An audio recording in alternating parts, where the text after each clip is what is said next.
What's going on, y'all? We back. We back. We got one half of the gang with us tonight.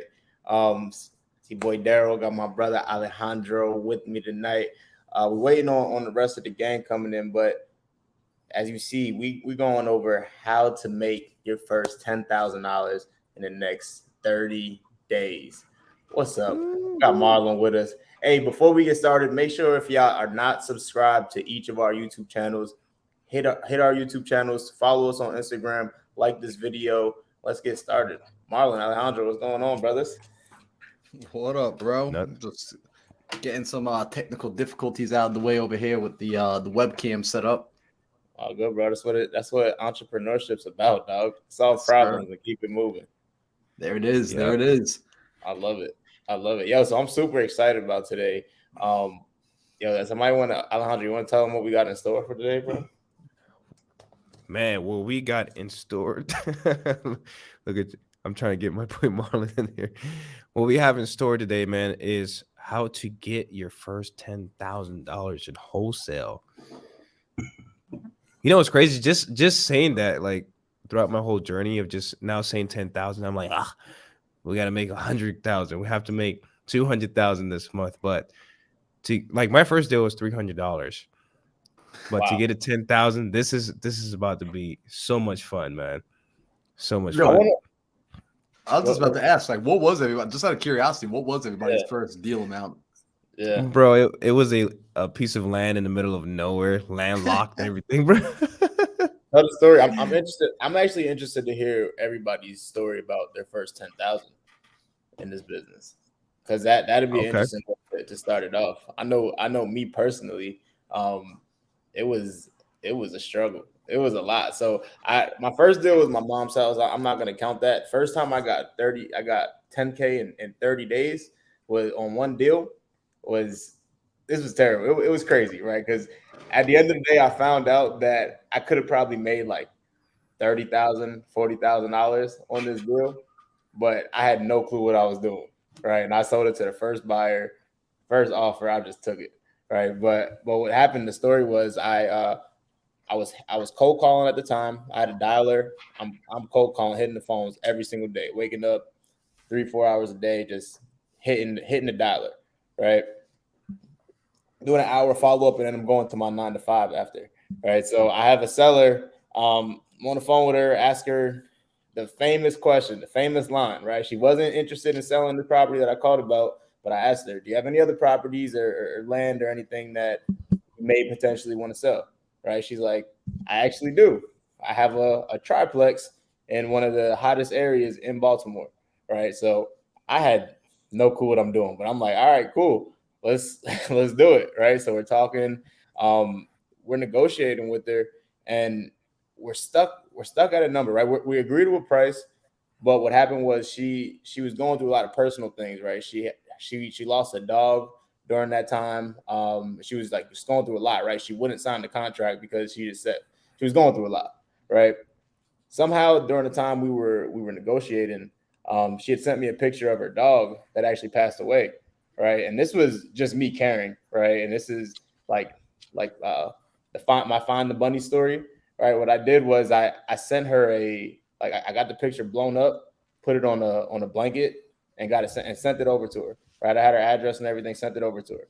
She called me crying, right? And she was just like, "This is you're so thoughtful, blah blah blah. I can't thank you enough." Boom, sign the contract, right? So I'm like, "Oh shit, I got a contract, right? Like, what do I do now?" Right. So first thing I did, blasted it into Facebook, right? Every real estate group I thought of, blasted it, right? I got blown up, bro. Like first day, got blown up. So many people hitting me up. Yo, what's up? What's up? I want the details. First guy calls me. Literally, the first person who calls me for this deal, first person I had a conversation with, he made an offer. I took it. I had no clue, no clue what I was doing. It was $12,000 over what I got it for. I actually put it out for like $20,000 over what I got it for. He negotiated me down, got me down to like 12K, but I took it, right? And I'm like, let's do it. What do I need to do? Sign me up, right? Long story short, after we close, this guy calls me, right? He's like, yo, what are you doing? Let's go out to lunch. I'm like, all right, cool. Right. I'm super green. I don't know what the hell's going on. We go to lunch and he's like, yo, thank you for bringing that deal. Like, that was a great deal. I'm like, yeah, sure, no problem. Like, what else are you looking for? Like, and this is the stage where I'm literally like going on YouTube, figuring out, asking questions, and then I'm going. So I looked up Jerry Norton, how to talk to a buyer. So the first time I talked to a buyer, and I went on this appointment with him. This dude's like, yo, you know how much I made on this deal? Like, did you look at the HUD? And I'm like, no, what's a HUD?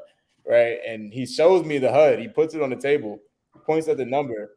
This dude made like $100,000 on the deal. Right. And like right then and there, all he did, he closed on it, put like floors, paint down, sold it for $100,000, more than what he bought it for, right? And I'm just like, damn. But still, I made that was my story. I made my first $12,000 on a deal, changed my life, 30 days. Bro, that's fire. That's fire. And like I love it, like because you were just helping a person out. Like I want people not to forget anything. Like if you remember one thing at all and take away one thing from Daryl's story, he got the deal because he was actually helping a person. He used a reference of finding the bunnies, right? Some of you know what that means. Some of you don't know what it means. It means when you go and you talk to these people, figure out what they need help with. This woman was going through a distressed time. Her dog passed away. That's family right there. So she lost family. And Daryl sent her a meaningful gift.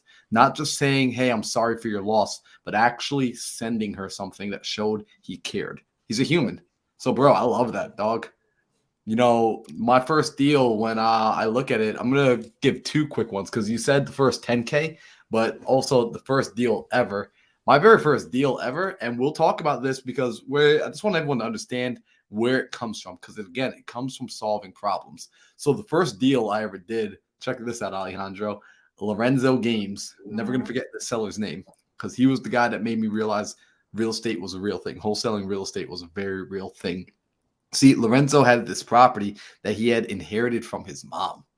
So his mom passed away. He inherited the property. And see, he was already living in his own property. So he wanted to get rid of it when he inherited it. But the woman he was dating at the time said to him, look, you can just turn it into a rental property. And not wanting to throw away his mom's inheritance, he decided, okay, I'm going to turn it into a rental. He puts a female tenant inside there and he goes on about his life. His girlfriend convinces him to move into a place together to go buy a new place. So the house he was living in, he has to turn that one into a rental because she says, well, why don't you just lease this one out too? So now he's got two rental properties. Keep in mind, he never wants to be a landlord. So Lorenzo has two rental properties. Now, fast forward some time, we're at 2020, the beginning of COVID, and he notices he's not getting rent anymore from his mom's house. Still has a mortgage on it, not getting rent anymore from the property. So doesn't realize until about maybe a month and a half, 2 months in. So he goes over one day and he comes to find the house is empty. The tenant dipped out. The tenant left the house, and upon his inspection, he found roof damage, which was causing water to get into the basement. And there was water damage all through the wood floor in the basement. He's so stressed out, he steps out of the property, locks the door, closes it, and doesn't come back for months. Now, the other property that he had, his previous property, he had a buddy living inside that house. Like any good new landlord, he decides to strike a deal with his first tenant. Hey, I'll give you a reduced rent as long as you do some work around the house for me. Well, guess who's not doing any work and who's ducking calls and who's not paying rent? His buddy. So he's now in a stressed out situation, y'all. And here's the kicker. This is where it gets crazy. He works overnight at the post office. He works some real odd hours. So around 8 or 9 a.m., Lorenzo's going home to go get his sleep. When are most cold callers starting their shift? Around 8 or 9 a.m. Yeah. So everybody that's reaching out to him about the house is calling him just as he's trying to finally catch some Z's. So whenever he picks up the phone, he's frustrated just because the man's been working all night. He's paying 2 mortgages plus a third. So he's paying 3 mortgages every month out of his own pocket. So the first deal I ever did was getting a hold of Lorenzo. He actually came to me because and we're going to talk about this later. I got the lead from another wholesaler. I got the lead from actually my buyer. I reached out to buyers. I started with my buyer in mind, and I asked him to give me leads. I said, do you have anyone in your database that's a dead lead? Do you have any people that I can revive? Do you have any leads that like they're not answering your calls anymore? Let me go work it. So I got my lead from my buyer. And I finally get this guy on the phone, and he explains to me the situation. So I just say simply, hey, when would you want to talk about this? We work some weird hours to make the situation happen. And the first property he has, I tell him, like, listen, I can actually, he had an Open Door come by. Not Open Door, I'm sorry, what's the We Buy Ugly Houses? Homevestors. He had Homevestors come through. And, he didn't like the way they treated him. He didn't like the fact that they told him one number over the phone, showed up, and then beat him up on price and negotiated him hella down. Started the conversation around 50 something thousand. When they got to the house before they left, they were offering him 35. Right? I asked him, was there anything wrong with the 35? Right? Here's a pro tip. I asked him, was there anything wrong with the 35,000? No. I just didn't like that they negotiated me. I just didn't like the way they did that. I just didn't like the way he told me one thing over the phone and then showed up in person. And then after I described everything to him perfectly over the phone, he tried to beat me up in person. He tried to take advantage. I just didn't like being treated that way. Okay, so if I could do 35,000, would you be open to selling? Yo, got it for 35K. Got that property for 35K. Jeez. I already know it's a good price. In fact, Homevestors was about to lock it up at 35K. So got that first property. The second property, I say, hey, this one's very similar to your first property, Alejandro. I told Lorenzo, I was like, it's very similar. Can we do 35K on that one too? Well, I got a mortgage for 43,000 on it. Can you do 43? Ooh, 43. I really can't. Because I don't know. Like, I really don't know, actually. Like, I'm still brand new. God, this is my first deal. I really don't know if I can do 43. But I did just learn this thing called Subject to. I did just learn creative financing. Can I take over your mortgage? So Lorenzo let me take over his mortgage. So my first deal was a cash purchase, cash contract, and a Subject to contract, both of which I wholesaled. And I made a whopping $4,000 between the two, because here's why. Alejandro, I sold the first deal for $4,000, the cash deal, and the Subject to, because my buyer hooked it up, he gave me that lead. He also allowed me to fumble my way through the entire process. I gave him the Subject to property for free. I did not charge him an assignment for it at all because he gave me proof of concept. And that guy, to this day, and Daryl, you heard me. That was the guy I was on the phone with over the weekend. Oh, wow. Kurt. That was him. Right, we built an amazing relationship. He's been my private money lender. We've worked deals together. We're doing a flip together right now. Like, because I did the right thing and I spread the wealth, right? I've been able to make so much more money with him instead of trying to nickel and dime and get a few more pennies out of the deal. So that first deal amounted to 4K, but really it amounted to so much more because it was proof of concept. So that first deal comes, and just if anyone's wondering, it took 8 months. 8 months. That happened. 8 months of calling every single day, hand dialing on a Google voice phone. So that was the first deal, Daryl.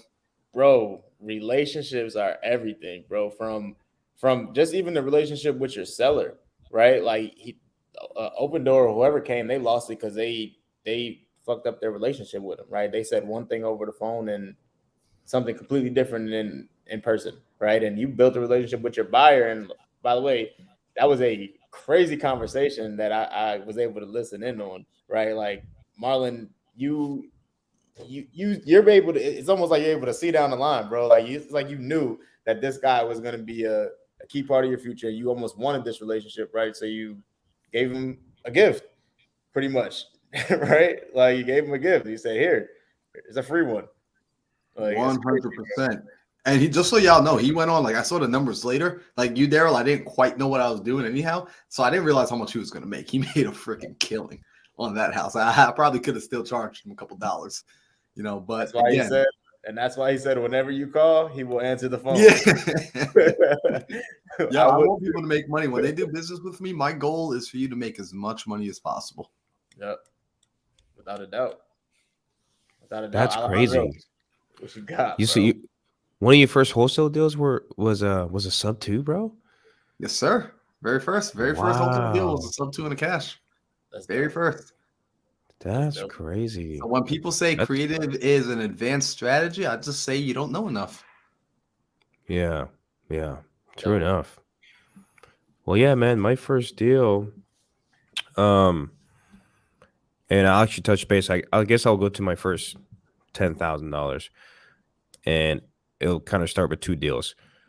The first deal was $300. I made $300. We actually made $1,000 assignment fee. What was it? Maybe it was more than that. I don't remember. I just know, like, it's framed. I have it framed here. It was $300, $333 or something like that. Yeah, I can't show you guys here, but that was my first deal. How I got that deal was I worked directly for a wholesale company because I came from a I was working at a dealership before. So for me to, and this was during the pandemic, so for me to just quit my W-2 and jump, into full time, just figuring out wholesale, I don't think that was ideal for me to do. So it wasn't responsible for me to do that. But I did quit and went to a wholesale operation that's already bringing in and generating leads. So that was my first step. I'm like, how can I get connected to someone that's already generating leads? And I saw that post on Instagram say, hey, looking for acquisition. I'm like, I don't know what acquisition was at the time. It was like, hey, this is where you sell. I'm like, ooh, sell. Well, at the time, I'm a great salesperson. Put me in, coach. And got in there and what's up, Will? Look at Will over there.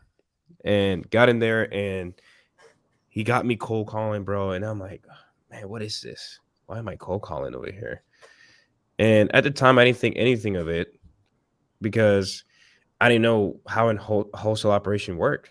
And I think that's the best. That's the best thing. And the best thing is when you start out, it's like you don't know anything. There's a gift behind that because if you're willing to take action and being okay with making mistakes, it's funny. You might stumble upon making a shit ton of money, like a lot of money. Just keep it simple, stupid, right? So I started cold calling. People like, why are you calling me? I'm not interested. I'm like, oh my God, these people are so negative. And got someone that's, yeah, I'm interested in selling my lot. It was like $1,000. To me, the only instruction that I needed was, hey, just get a deal under contract and sell it for more. That's all I needed to know to take action. I'm like, oh, okay, cool. So all I need to go is find a deal that I can get, for lower than what a buyer would pay. Some people just like to overcomplicate it for whatever reason. But got on the phone, got the deal on the contract. And what's crazy, that deal alone that I made $300 on was we had to go through so many hurdles. It was like some airships in the title, some other sisters that the seller didn't know has to sign. It was a whole bunch of stuff. And we sold the deal, probably took a month, and I got the $300 check. That's all it took for me to actually believe in this business. That's all I need. I'm like, oh my God, I just made $300 from behind my computer, just making calls. So obviously it came down, it's just a numbers game. So anyway, I got super excited. I'm like, nice. Now my imagination, I don't lack vision on where my next step is going to be. And next thing I got on a phone call with this guy. It was a mobile home. It was in, what was it? I forgot what it was. It was somewhere in Texas though. And the guy was like, hey, I don't want anything less than 70 grand or something like that. I'm like, okay, cool. I don't know how to negotiate with this guy. I don't know how to comp. I don't know how to comp a mobile home. So I got it under contract anyways. And next thing you know, we found a buyer. It was actually a realtor that bought a buyer that bought it for like 150. It was something like 150, 160. It was a huge spread. That was about $60,000 spread. And I think I made like $8 grand on that deal. So that first month I made close to $10,000. So that was with just two deals. So that's somebody's team. Was that? You say you're working on somebody's team? Yeah. And that was during the pandemic, bro.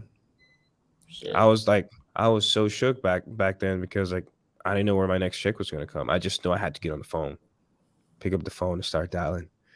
And That's how I made my first $10,000. My second $10,000 a little bit more complex, but let's just keep it there.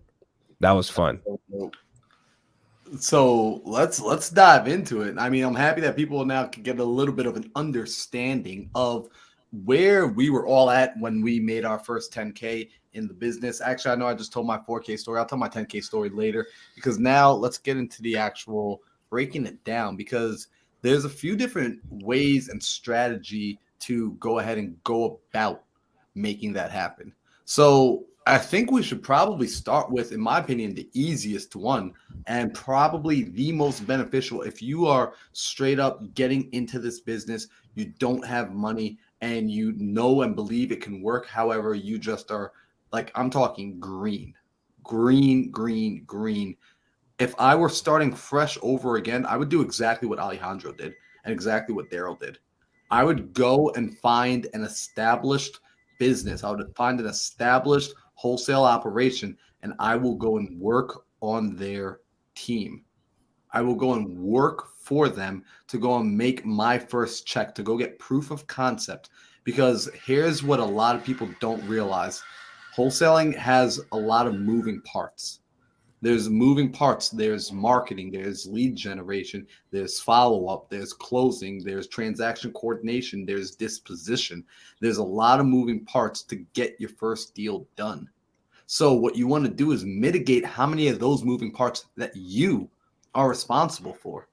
So step one would be identifying in your local market, or even virtually at this point, but I would prefer local market, who is a certified operator.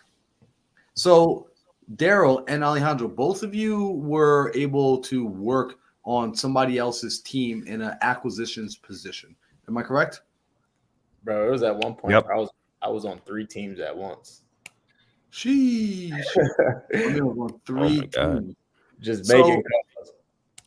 So Daryl, let me ask you this then. I want to know, when you were on 3 teams, also everyone that's on Instagram, real quick, if you guys are watching live on IG, come on over to the YouTube channel. If you're on the YouTube channel, go ahead and do me a favor right now. Click that like button. Whoever YouTube channel you're on, go ahead and click the like and leave a comment and share this out with at least 10 people, and comment done when you're done sharing it. So share this out with 10 people, comment done. We got 28 people live right now. Last week we had over 50. So let's beat last week's record.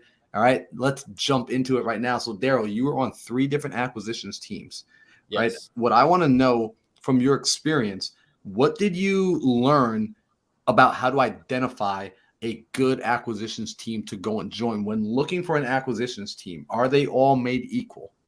Not at all, bro. And that's it's crazy, because I was on 3 teams at once, right? And eventually it got narrowed down to where I was just on one team and focusing on my own stuff as well, because the other teams that I was on, it wasn't like a real business. You know what I'm saying?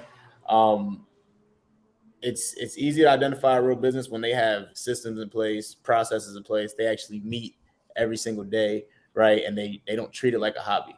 It's pretty easy to tell the difference. You know what I'm saying? I recommend actually asking for HUDs, right? Like finding somebody who actually has HUDs and actually is doing deals, because there's a lot of people who say that they're doing deals, but they're not, right? There's a lot of people who get contracts, a lot of contracts, but don't close them, right? So you can spend a lot of time just wasted getting onto the wrong team if you're not careful. So that's what I would say. I would say definitely like vet these people. Just like when they're interviewing you, you're interviewing them, right? Mm-hmm. At the same time, and you want to know if this is somebody that you actually want to work with, right? You want to see if you guys vibe, if you're going to actually like this person, and if you think that this person has what it takes to teach you how to take it to the next level, right? And I like to, so like now that I have a team, right? I like to see how other people's goals fit into my overall goal, right? And I try to fit their goals into my overall goal, right? So you have to make sure that what this person wants is aligned to what you want. Because if the person you're working for wants to do mobile home parks and you're not interested in mobile home parks, you want to do single family home, you want to learn single family home, direct to seller, JV, whatever, right? And this person's doing something completely different. You're not going to get that value that you're actually looking for, you know? So I would say make sure you vet that person just like they're vetting you. Okay, so I want to make sure I'm getting this correct. I'm going to ask Alejandro the same question. What I heard is, number one, you want to essentially vet the team you're joining, right? Vet, and by vetting them, that's asking for things like HUD statements, asking them how many deals have you closed? Can you show it to me, right? Because you want to join a winning team. Asking them essentially just to see what sort of the amount of transactions they're doing, right? Figuring out if it's going to be a vibrational fit.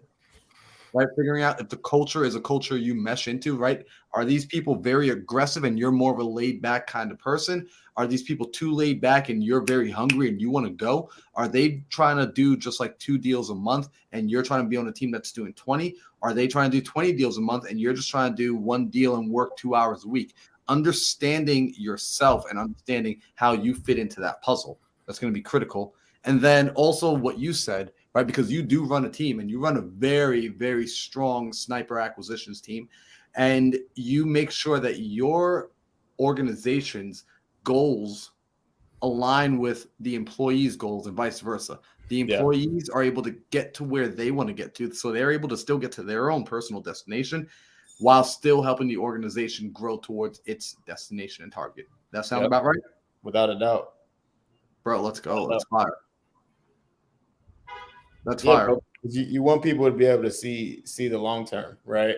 Like if you work for somebody and you want to work on somebody's team and you truly believe in that person and you see them like getting to the top, you most likely want to work. You probably would want to work with them long term.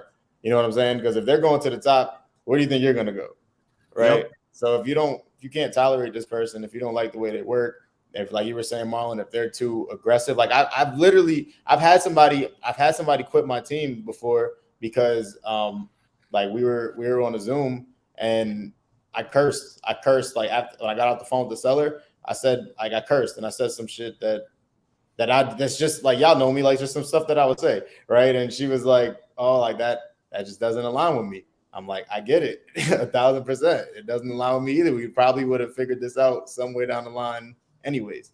You know what I'm saying? So it's important to figure out if you're actually aligned with that person. Yo, I love that. And Alejandro, you've been on a team. You started on a team. That's how you got your first deal done. And you also now run a team. So for people looking to vet, right, people trying to figure out exactly, how to find the right team, what sort of advice would you give them when it comes to looking to join an acquisitions team to get started and just getting their first paycheck out of real estate? Great question. And before I get into it, I want to highlight this question from Daryl Remes. I'm sorry, I apologize if I pronounced that incorrectly. He asked, how long did you commit to working for the companies? This is a really good question. And what I always advise, it depends on a lot of things, right? If they're a successful wholesale business, you want to at least commit a year, at least 12 months. Now, if they're a wholesale business that, they can't really promise you the funds to take care of your family, then that's a complete different story, Yeah. But as far as like a legitimate wholesale business that can provide for you and your family, you have to commit at least a year. I would advise you. I mean, you don't have to, but I'm advising you because these wholesale operations, they spend years, tears, sweat, hard work. And I see this problem happen very often where people join a team and they start to get very, very greedy. They like, oh, wow, the company made $100,000, but I only made, 10 grand. Oh, I can do this by myself, blah, blah, blah, blah, blah. I'm like, that's actually not how it works. And actually, I hope you go and get your first $100,000, but I promise you that $100,000 is not what you're going to walk away with. There's taxes, there's operating expenses, there's other people's you have to pay, the VAs, your subscriptions. There's so much more that goes into it, and people just get too greedy.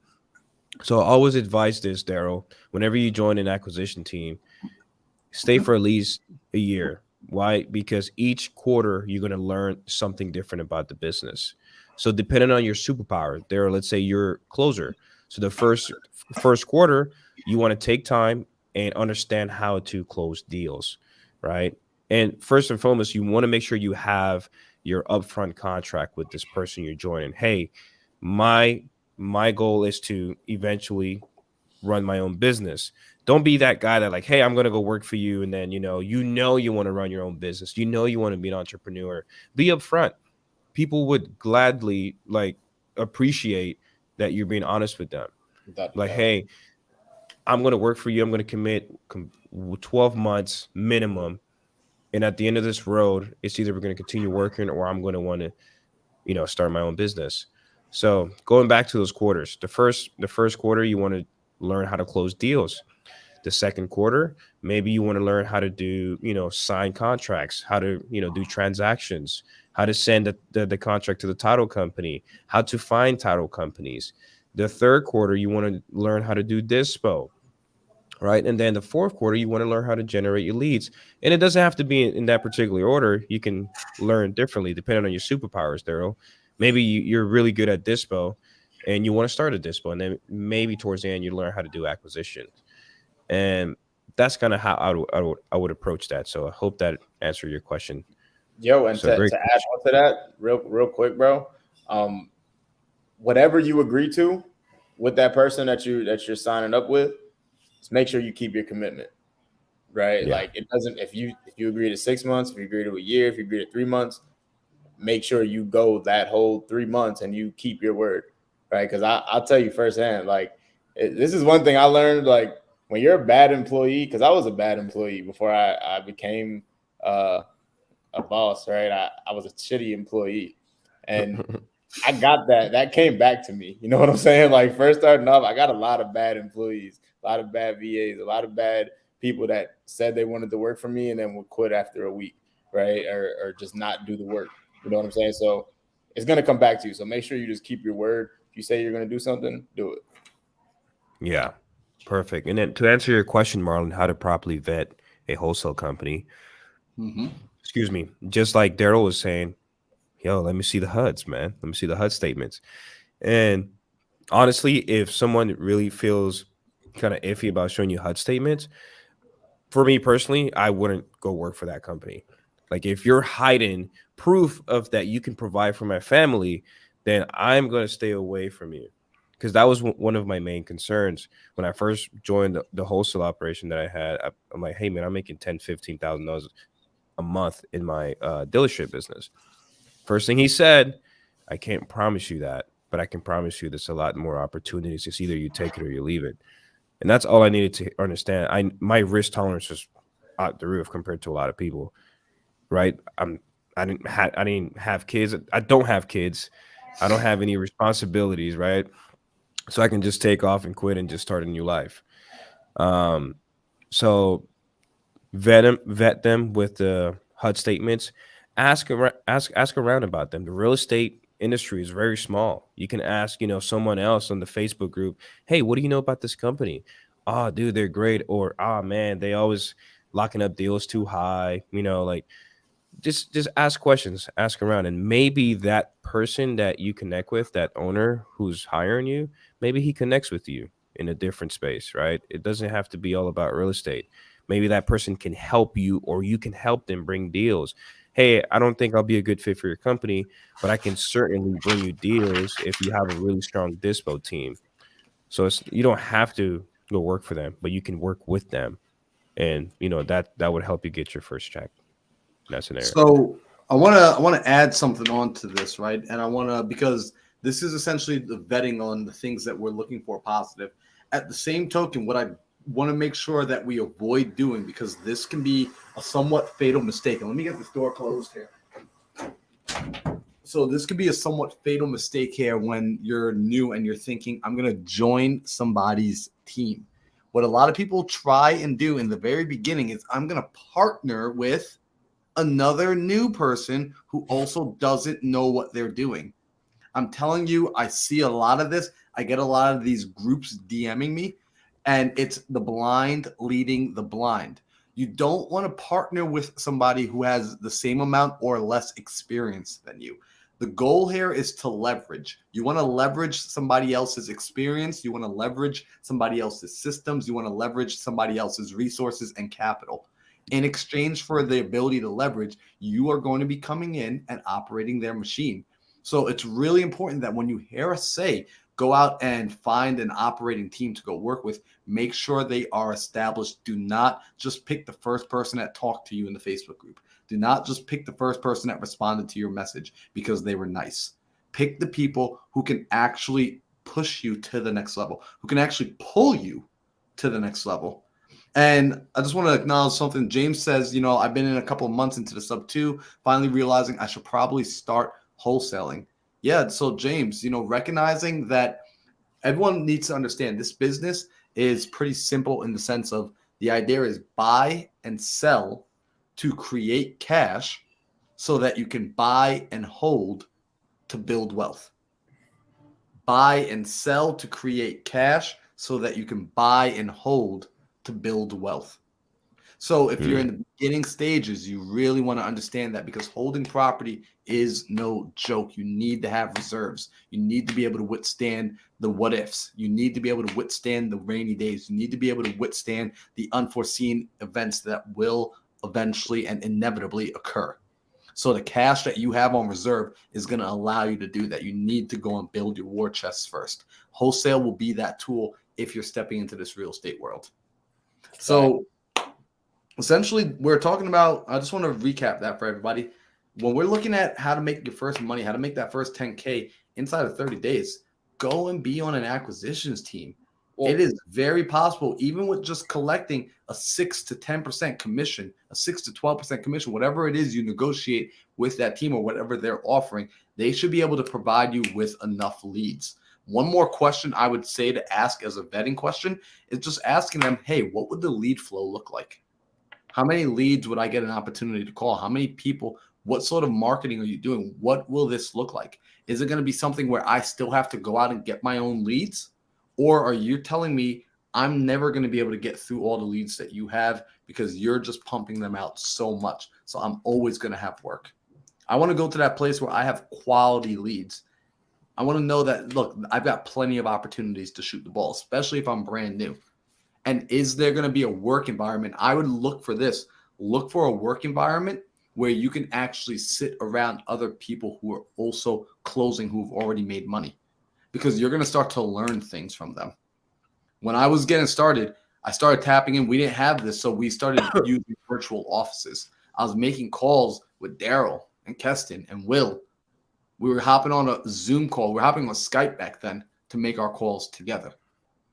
This way, I was able to pick up the learning curve was shortened from a skill base needed. I was able to pick up the skills much sooner. So these are the things that you want to start leveraging. So I just want to make sure we're clear on that. Identifying a good team and then joining that team. Alejandro said, gave some crazy good advice.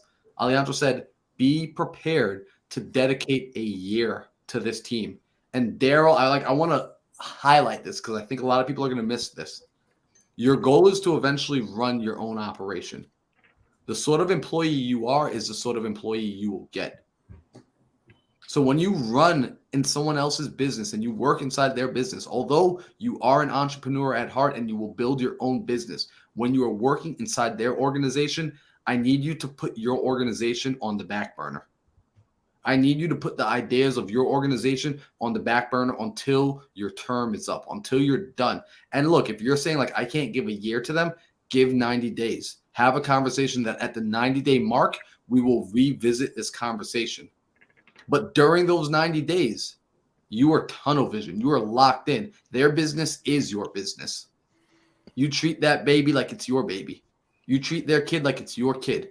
Be the employee that one day you want to attract. Pour into their business so much and be grateful that you're getting the opportunity to learn on somebody else's dime. Like, that's free mentorship, y'all. Yo, that's how you go and get free mentorship. Without a doubt.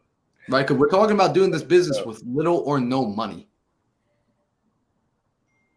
So that's what it is, bro. It's free mentorship. And what I was gonna say, bro, to that point, just because you join somebody's team, just because you join a successful team does not mean you're gonna be successful. You still need to put in the work. Like if you can get all the leads in the world, if you're not calling these leads, it doesn't mean nothing. You'll find yourself off of a really good team and out of the opportunity really soon. You know what I'm saying? So make sure you're making these calls. And like Marlon said, this is a free mentorship, right? You're literally working for it, right? Like my business today, up until like a few months ago, even still, it looks exactly like the persons who I was working for. He had a successful business. I took the stuff that was working, took the stuff that didn't work, and threw it out and put my own stuff in there. And my business is successful, right? So as you're working for somebody, put like he said, put your business on the back burner, but take notes, take mental notes. And when it's your time, this is what you know you're supposed to be doing because you just been through it. It's training, kind of like a backup quarterback, like in the NFL, right? Like you know you're gonna get your day one of these days, as soon as the starter's out, but you need to be able to be ready when your time is called. You know what I'm saying? So, Daryl, Alejandro, Kirsty asked, what's your opinion about having to generate your own leads on a team? So, joining somebody else's team, but still being responsible for bringing your own leads. So, I mean, I would ask, my question is what would they be doing? What else would they be doing on the back end? Are they doing the dispo? Are they doing the TC work? Are they closing the leads? Like what does that look like? So I would need to know a little bit more before I give my thoughts on that. Is she asking like generating leads within a company itself? Like generating leads for the company?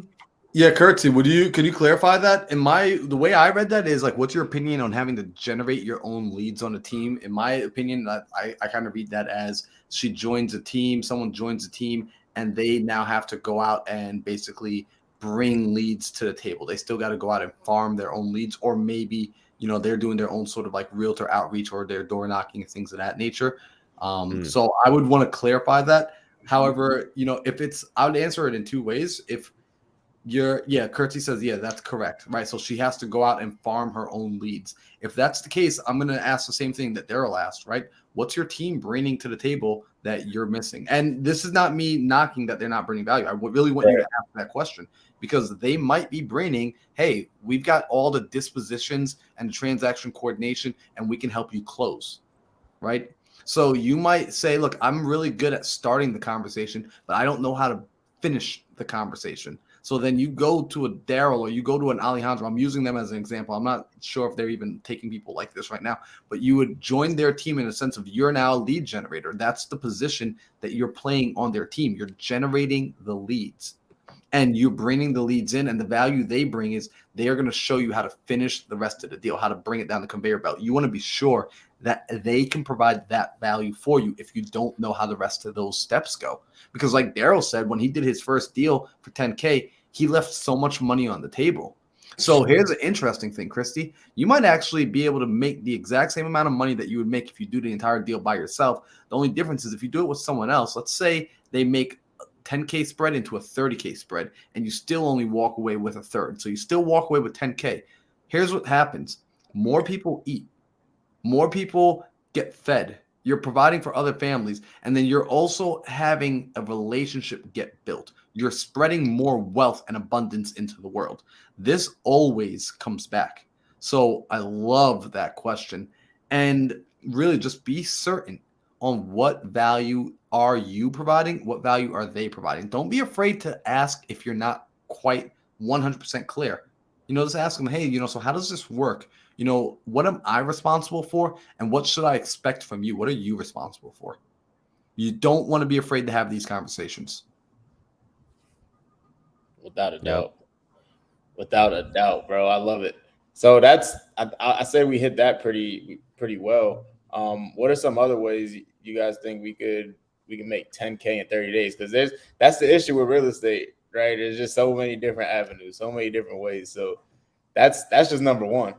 What else we got? Wait, before we move off of that, though, Will Ayarza says something really good here. He said the benefit too is you can see the bugs in their business and not repeat them. Daryl, I know you and I had a major conversation about that. And Alejandro, I know from just when I interviewed you on my podcast, you and I spoke about that as well, about how both of you in some of the earlier organizations you were a part of saw a lot of flaws. You saw a lot of inefficiency, Let's just put it at that. You saw a lot of inefficiency. You saw a lot of things that you liked, and you saw a lot of things you did not like. So when it came time to build your own business, you were able to avoid certain mistakes that more than likely you probably would have made, because you can see how logic could have brought you there. But then once getting there, you would realize, okay, this actually doesn't work. So I just want to say that as well. The benefit of joining someone else's team is you get to see what they're doing right and also what they're doing wrong. You don't need to pay for their mistakes.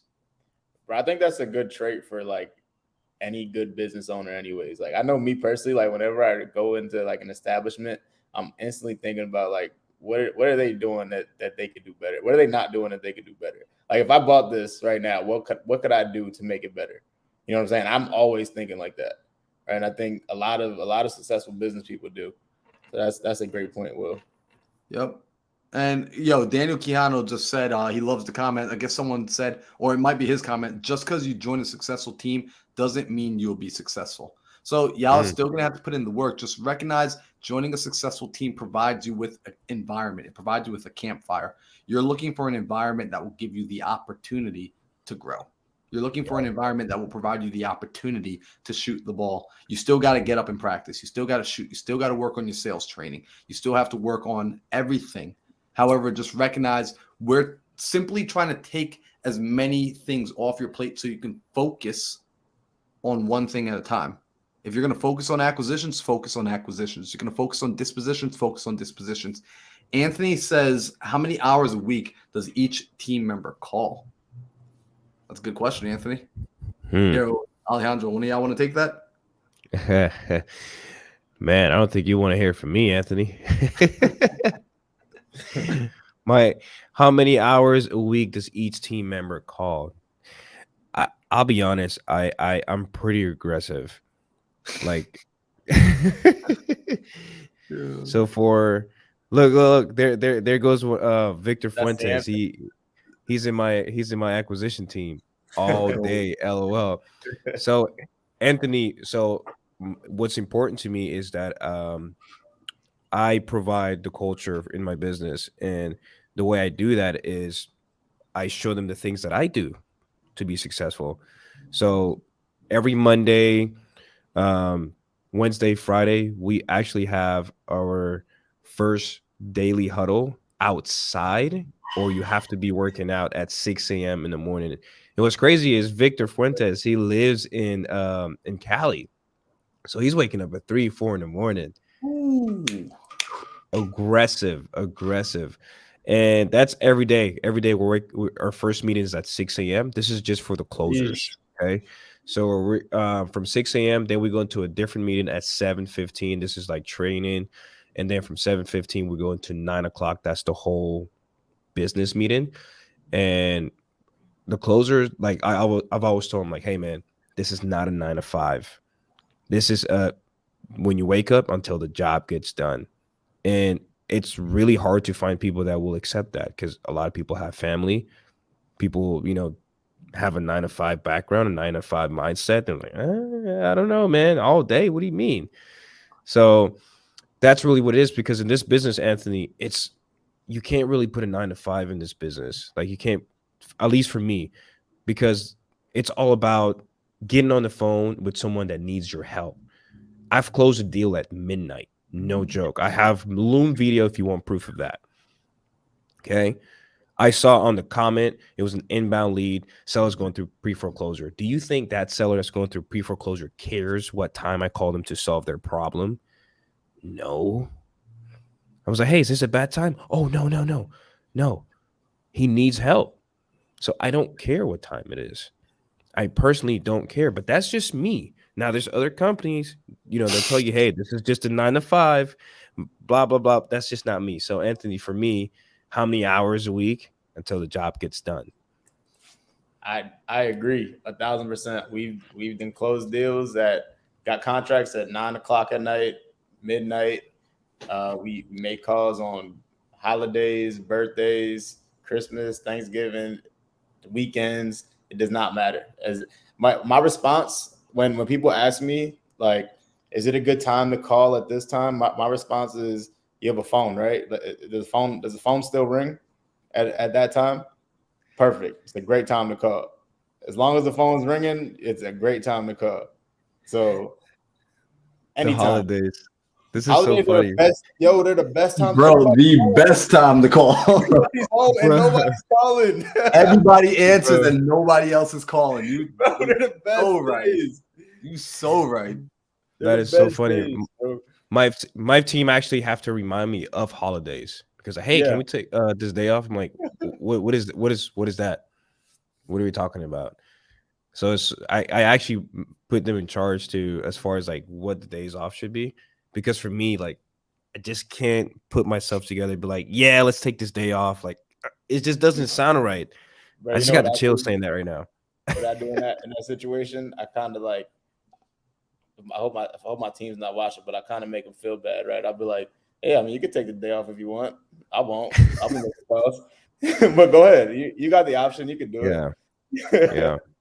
Yo, that's real talk. Because when you create that culture and understand, everybody, when you're looking at a team, because, you know, I saw a question up here by Kirsty earlier about, you know, did we join teams when we're starting out? When you're joining a team, you really want a team that's going to put some pressure on you, because here's the truth. You're doing something you've never done before. It's going to be uncomfortable. So in order to get yourself to consistently push through it, you need to give yourself positive peer pressure. Think about the first time any of us wanted to start working out and going to the gym. What did you do? You went and got a gym buddy. You went and found somebody to show up with you at the gym every day, 5 o'clock, 6 o'clock after work, right? If you're like me, I love working out. I love fitness. I got a trainer that meets me, that I meet him at the gym at 6 a.m. Why? Because if he's not there, I'm not going to necessarily want to show up every day at 6 a.m., but because I got somebody dependent on me, I got somebody waiting on me that has an expectation of me to show up, I get to the gym. So when you join a team and they have an expectation that you're going to make your calls, they have an expectation that you're going to get better, they have an expectation that you're going to grow, that you're going to bring in revenue, you start showing up. So Kirsty asked, did you all join a team starting out? Any regrets if you did or didn't? Full disclosure, I'm all for squatting up, teamwork, and mindset, just looking for your perspectives. So Kirsty, I'll be the first to say I did not join a team. And in all honesty, really looking back in hindsight, I actually do regret it just a bit. And here's why. Because I got started and I didn't feel comfortable putting dollars into marketing. So it was really a struggle. I spent way too much time in my cold calling seat. Even after I closed my first couple of deals, I was too afraid to spend the money on marketing because I wasn't sure if I understood marketing well enough. And I was trying to manage every seat on my conveyor belt. Had I been a part of somebody's organization, I actually would have seen how the business should have run, and I would have had proof of concept more immediately. I was trying to build a business from scratch when everyone else had already made a blueprint for it that I could have seen up close and personal.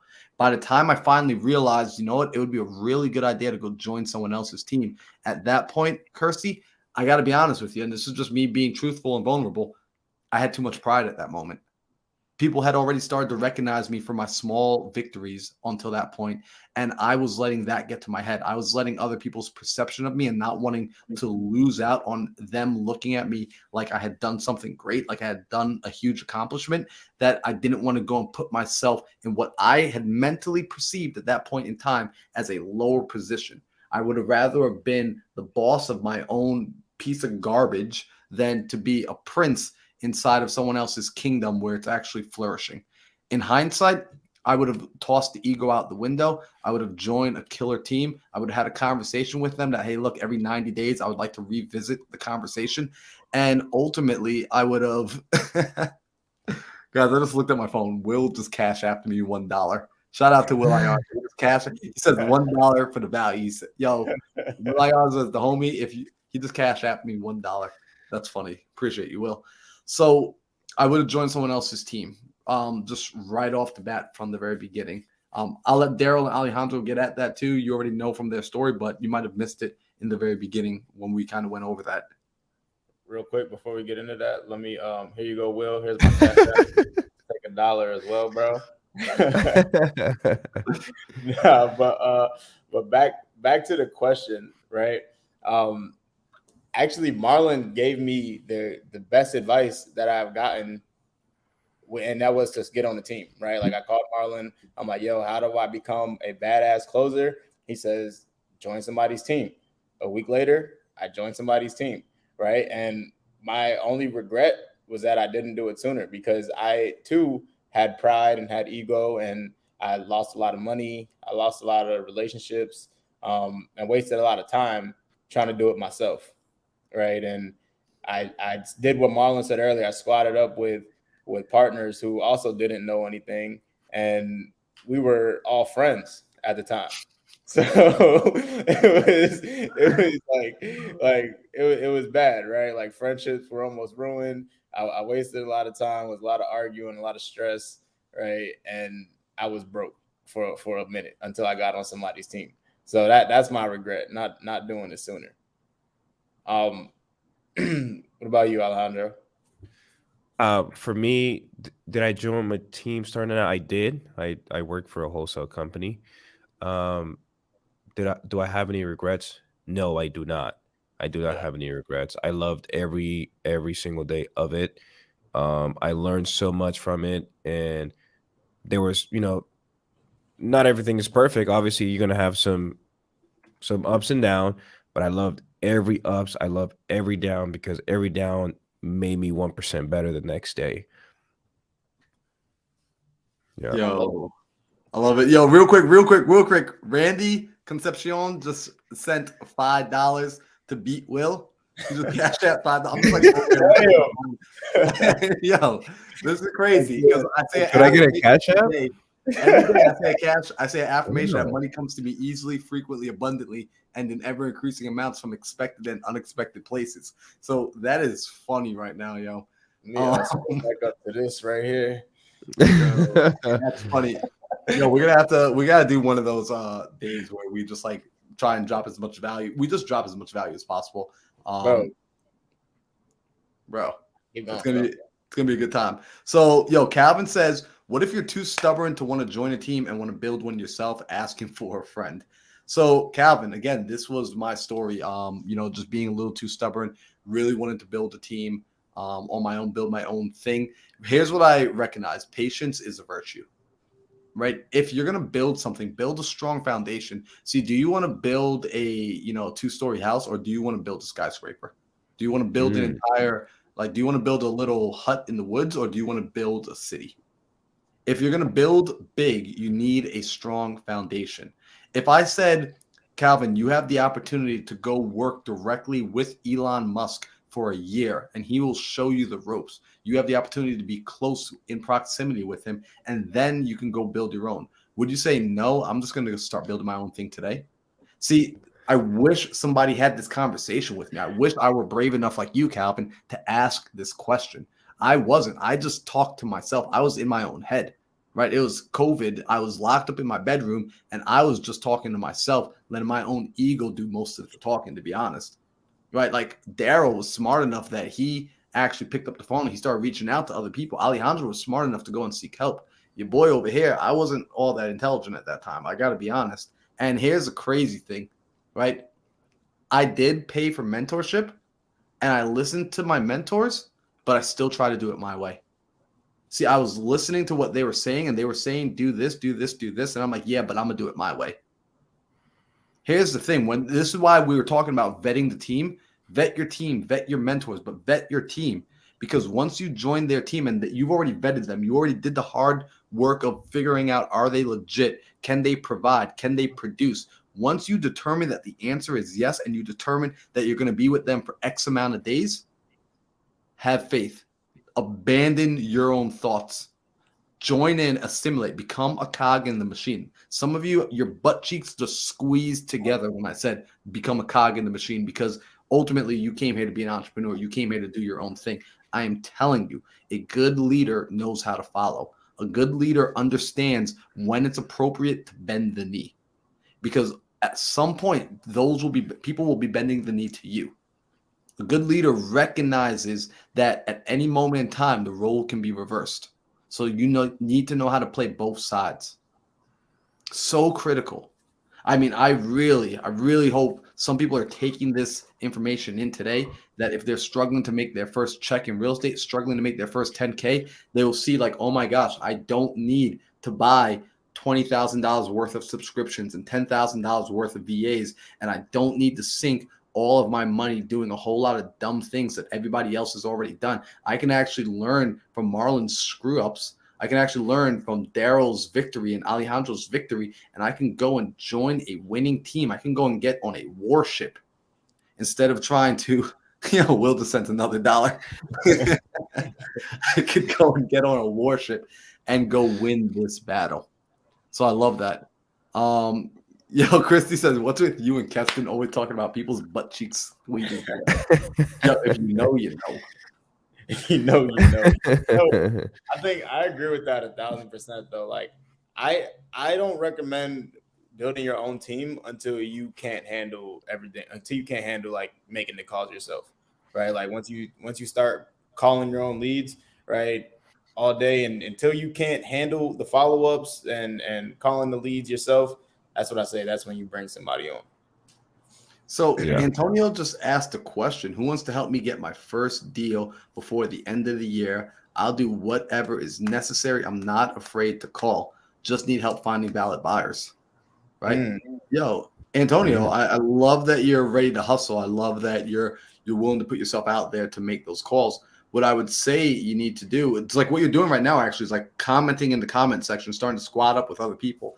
Odds are inside this comment section, I know a few people inside here. Like I see Will Ayarza is in here. Will Ayarza is somebody. Matter of fact, I believe Will just made a post that he's taking applications, right? He's taking applications for 2 new acquisitions people, right? Application, which means you got to try out.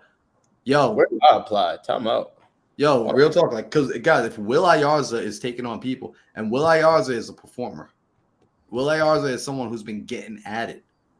So I would reach out to somebody like him. I would go and DM him. I'd find him on Facebook, find him on Instagram, find him on YouTube, find him wherever he's at. He might be traveling the world breakdancing right now, right? He's saying, I don't offer 401ks, right? But he'll pay you with emotional, he'll pay you with some love, and you'll get some experience. So Antonio, I'd reach out. Antonio. I think it's Antoine. Antoine. Oh, you're right. I don't know why I can't, like, when I see that spelling, I don't see Antoine. But I'm also a terrible speller. I know. All right. So, Antoine, hit up Will Ayarza. Yes. Will, can you put your Instagram in the chat so we can highlight it? Antoine can hit you up. Yep. And Kirsty says, Pace told me for at least the first 6 months, I need patience while learning and growing and taking action. Then my skills will compound and I can build better and greater things. I love that. And Elena already hit y'all with it. Elena method. What up, Elena? Speeding up your success. Speed that success up. So y'all know what needs to be done here. So this tonight, really, like if I had to identify homework for y'all, I would identify the homework of go tomorrow and sit down as day 1 of 30 days. Identify if this is going to be the methodology you take. And trust me, this methodology works for getting you to that 10K.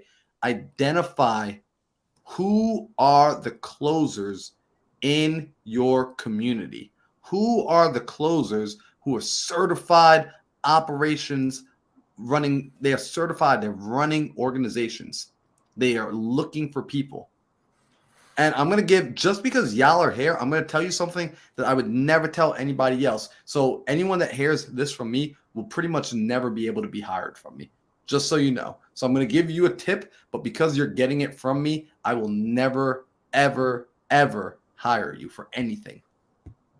When you reach out to somebody, if you got a true operator, when you reach out to them to work with them, they're going to shut your shit down quick. They're going to say no to you. They're going to say no to you. If they're a good operator, they're going to say no to you when you say, hey, I want to reach out. I want to be on your team. I want to squad up with you. I want to work with you. Why am I telling you this? Because I want to see you win. I need you to prove to them and prove to yourself, more importantly, that you have persistence, that you don't get backed away by the first no. So if you identify a team that you want to be on, if you identify a team that will take you to the next level, the first person you need to sell is them. The first person you need to close is whoever's team you're joining. Real talk. Because you're about to be in a position where you're going to be rejected regularly. If you can't handle rejection right off the bat from that team, from that winning team, you're not cut out for this. Real talk. You're not cut out for this. If you can't handle rejection, you are not cut out for this. Save yourself some time. Go and find a traditional job. Now, here's the cool thing, though. You can handle rejection. If you understand it won't break you, it will make you stronger, it will build you, and you take that as fuel and you keep pushing forward, I promise you what you're looking for is on the other side of that. I promise you. Get this right. Get this piece of real estate first. Go and sell your future team on why they need to take you. And then this is where you will start. So tomorrow, identify at least, at the very minimum, 3 teams. Identify 3 teams that are operating at a high level that you're like, you know what, this would be my dream team. This would be the all-star. This is me making it to the league if I can hop on this team. Yep. Without a doubt. Without a doubt. Yo, damn, there's so much freaking value on this episode tonight, y'all. It's so much that we can't even talk about everything that we wanted to talk about. So with that being said, next week we're going to continue the conversation on how to make 10K in 30 days.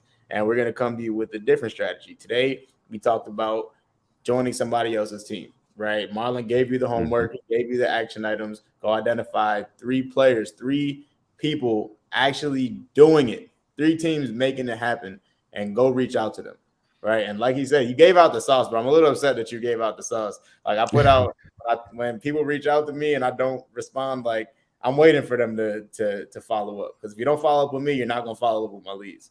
It's that simple, right? So I'm a little upset you gave me that sauce. You gave away that sauce. I need to take track of the 40 people who are on here and make sure I don't hire them. So, yeah, make sure, if y'all have not subscribed to our channels yet and like this video, make sure you do that right now. We will tune in next week, same time, each and every Tuesday at 5 o'clock Arizona time. Yes, sir. 5 p.m. Pacific Standard Time. Although, low-key, we really should be working off Arizona time because Arizona is the only place that makes sense. Everyone else is switching their clocks back and forth. Like, this is the dark ages, right? Like, we got electricity. Right. We don't need daylight savings no more. Right. I love it. Well, I appreciate everybody for tuning in. Marlon, Alejandro, you guys have anything before we tune out? I'm just saying, I got to deliver Joseph Frangos' message. He said he's still waiting for Daryl to hit him back up. Come on, bro. You can't be leaving Joseph Frangos. Come on, dog. Come on, that's the brother right there. That's a goat. I know. That's my bad. And then I'm gonna read this last comment. I'm gonna pass the mic over to Alejandro, which is Elena said, people need to get out of their feelings and be persistent and follow up. Don't take it personal. People are busy. Real talk. If you hit me up once and you don't follow up, guess what? All you did was show me that you were going to quit on me later. Quitter. Thanks for not wasting my time. Loser. Right? Don't be a loser. Right? This is some of you. If you get offended, real talk. My football coach used to say this: if it don't apply, let it fly. Facts. But if you do, stick like glue. Yeah. If I say something and it offends you, that means there's truth. If I say something and you feel some type of way, that means there is truth. So I love it. Podcast go another 30 we can get into that. We can get into that one. Well, we'll be back. We'll be back here next week. So, like Daryl said, make sure you go like, subscribe, turn on the push notification. Everyone knows, by the way, I'm actively on a mission to get to 1,000 subscribers by the end of November. If I do so, Sam Singh is hooking it up. He is dropping $500 to a random person that's subscribed to my channel. So the only caveat is we have to get to 1,000 before November is over. I am matching Sam's 500 with another 500. So somebody is going to make $1,000 as long as I get to 1,000 subscribers. We just got over 700 today, so we need another 300. So I'm going live on my personal Instagram every single day for the month of November. So if you're on Daryl's, if you're on Alejandro's, if you're on Sam's, go to Marlon's YouTube, which is me. Go to youtube.com/C/Marlon Johnson. Hit that subscribe button. Also subscribe to Alejandro and Daryl. Make sure we get there because I want to. What's that? Oh, cool. I want to get us to that place where I want to give out $1,000.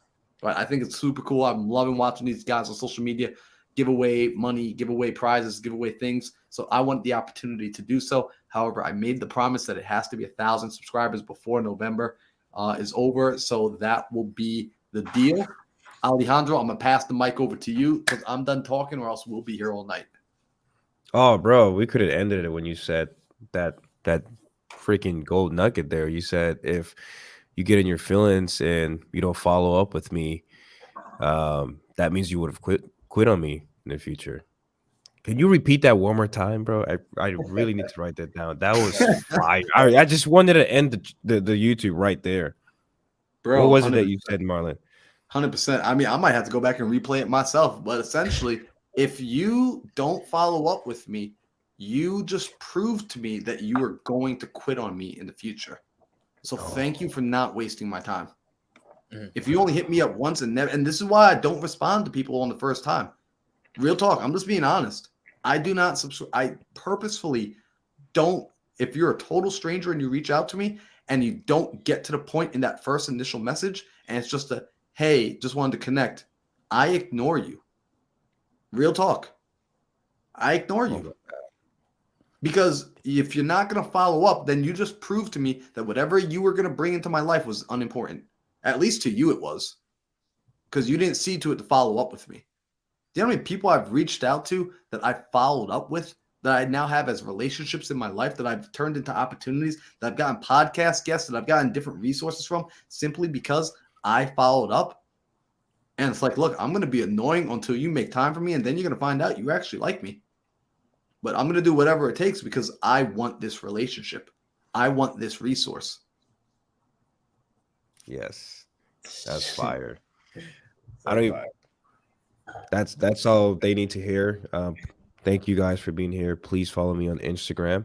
It's really Alvarez. It's right there. I release a lot of videos of me talking to sellers, mindset stuff in there. So yeah, thank you guys so much, and hope to see you next week. It's gonna be exciting. Yes, sir. We'll be back. Remember, this podcast is happening every Tuesday, 5 p.m. Pacific Standard Time. Turn on push notification so that you know when these episodes are happening. Shout out to everybody that came and hung out tonight. Thank you, Matthew. Thank you, Elena. Thank you, Daniel. Thank you, everybody. We are peacing out. I appreciate